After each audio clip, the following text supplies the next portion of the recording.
sedang mengorak Asik kan mas. siapa dia wajah semu kita. Oke guys, itu lagu dari film ini ya. Katanya sih La La Land Indonesia. Apakah betul?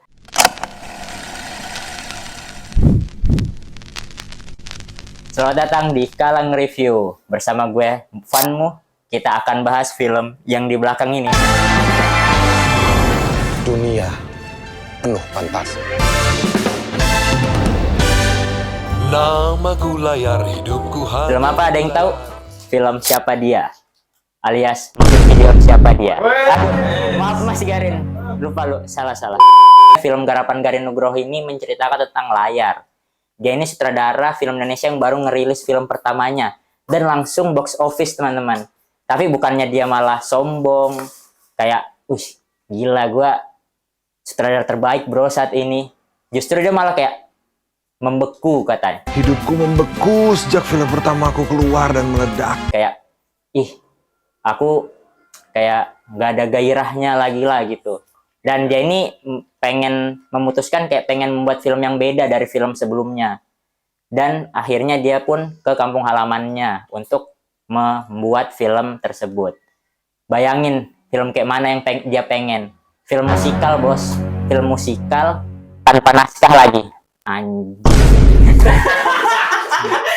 Jangan nanggung, nama sih mana? Film ini dibagi 4 babak kalau kalian mau tahu sedikit-sedikit lah ya tentang filmnya. Mulai dari eranya buyutnya layar, era kakeknya layar, era bapaknya layar, sama era istrinya layar. Salah. Eranya layar, teman-teman. Kan dia belum nikah ya. Aduh, nggak lucu nih. Nah, teman-teman, dan yang bikin menariknya adalah Nicholas Saputra memerankan 4 karakter yang tadi saya sebutin itu. Dan dia berhasil memerankan 4 karakter tersebut. Perbedaan era, gaya perpakaiannya berbeda, gaya jalannya berbeda, ngomongnya beda juga.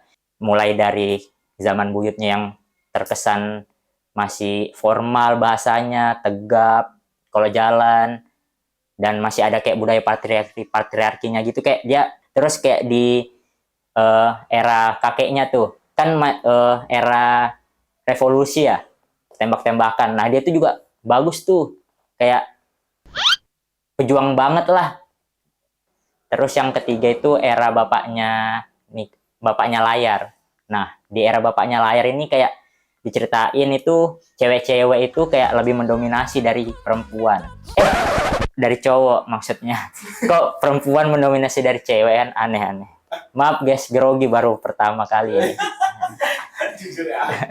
Nicholas Saputra ini kayak berhasil juga dari awalnya, sebelumnya itu kayak dia memerankan karakter patriarki yang karakternya itu kayak merasa terdominasi oleh perempuan. Menurutku itu kayak, wah mungkin FFI sih bisa. Kita puji-puji cast yang lain juga lah ya. Tadi kan sudah aku muji-muji Nicholas Saputra ya.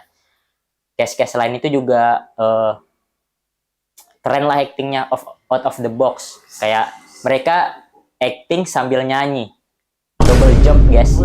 Mungkin dari segi artistik. Kan film ini ada 4, dibagi jadi 4 era ya. Dan aku mungkin kita kasih aplaus dulu kali ya. Karena tim artistik itu sudah membuat saya kayak, ternyata gini ya di zaman 1920-an, di zaman 1940-an, benar-benar memberikan warna yang beda gitu di tiap babaknya. Kita benar-benar dibawa ke zaman tersebut, teman-teman. Iya, ada ciri khasnya lah. Terus mungkin kita bahas dari soundnya kali ya, sound dan lagu-lagunya.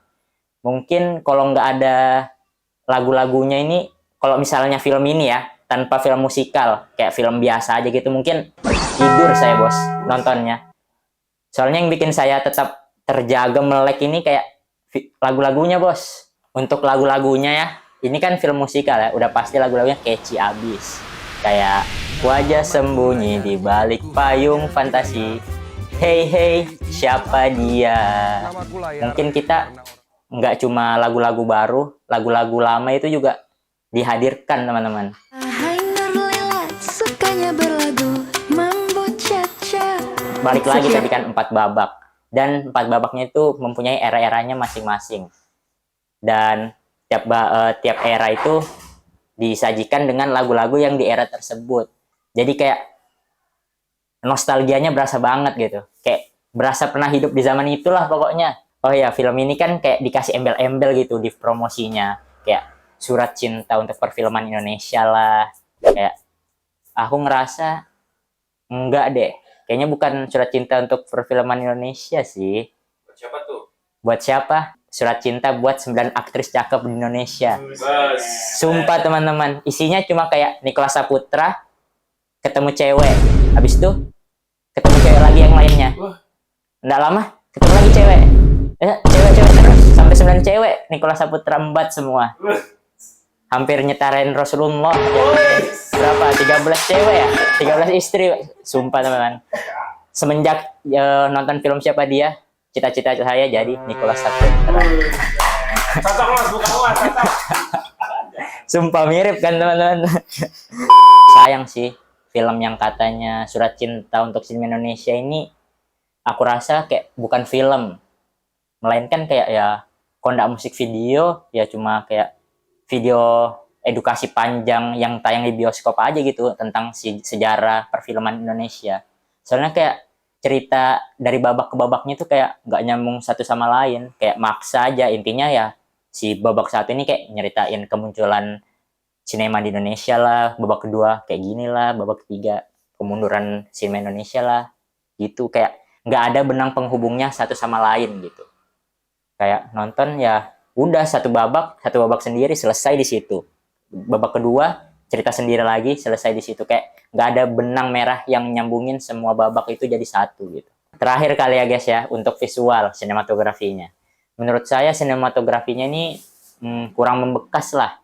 Kayak cuma asal, pasti nggak asal lah ya, DP-nya pasti merencanakan dengan matang. Tapi menurut saya kayak nggak ada yang betul-betul kayak berkesan gitu. Ini keren banget nih. Oh ini ternyata konsep shotnya ini karena menggambarkan ini. Saya nggak ada ngerasa itu sih teman-teman. Saya malah ngerasa itu kayak ya udah kayak teater didokumentasiin sepanjang film. Oke guys, sudah lama kali ya ngeping. Mungkin kita akhiri aja kali ya. Sebelum kita akhiri mungkin aku mau ngasih rating dulu kali ya buat musik video Bang Garin kali ini. Salah. Film maksudnya, film Mas Garin. Sumpah, maaf Mas Garin, maaf. Mungkin final score, biarpun saya kayak bilang musik video, mungkin saya masih bisa ngasih rating tinggi lah ya. 7/10. Mungkin sekian aja Kalang Review kali ini. Bersama saya Vanmu, kita akan ketemu di film-film selanjutnya.